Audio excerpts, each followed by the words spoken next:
Civîna gruba xebatê ya Wateyê li Amedê dest pê kir. Her sal zimanzan, nivîskar û akademîsyenên zaza li bajarê Amedê dicivin û li ser hin peyvan xebat dimeşînin.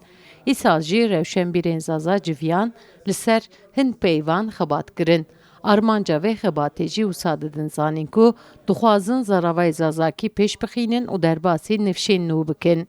Ev civîna me ya çil û yekemîn e. Em li ser terminolojiya cuda cuda kar dikin.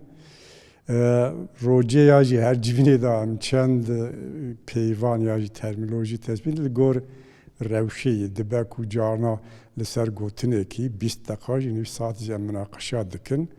Ji ber ku gruba me ji derdora 20 kesî beşdar dibin her carê û li gor rêzî herkes fikra xwe dibêje.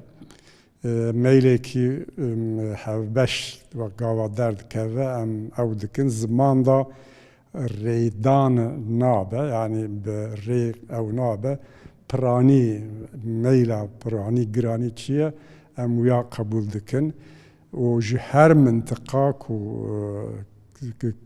Kurdkî zazakî têya xaftin ji wê dirê beşdarê me henin.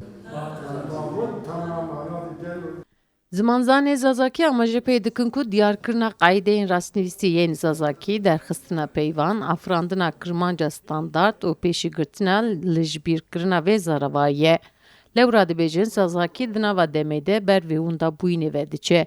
Bi van xebatan armanc dikin ku zaravayê zazakî biparêzin û ferhengekê din a berfirehiyê amade bikin. Wazenekî li rêna hêz bi do zazakî û her warê ciyê de zazakî zindî bigro, ganî bigro û bido ciyêyiş.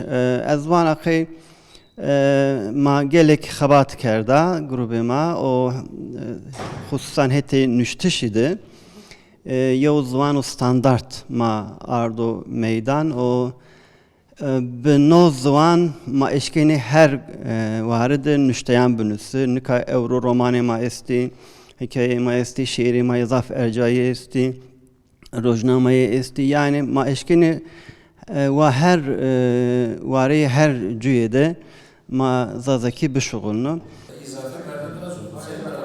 Hêjayî gotinî ku di sala 1996 de li Stockholmê paytexta Swêdê ji alî rewşenbîr, nivîskar û zimanzanan ve grup hatiye damezrandin. Armanca grupê ew e ku pêşxistin, standardkirin û mîsogerkirina yekîtiya zimanî di edebiyata nivîska zazakî de ye. Grup heta niha bi qeydeyên rastnivîsê û ferhenga zazakî Tirkî ya jî zazakî çêkirine. Wan bi qasî 10,000 peyvên zazayê standard kirine. Civîna grupa xebat ya Wateyê 23 Nîsanê de dest pê kiriye û heta 26 Nîsanê wê bidome.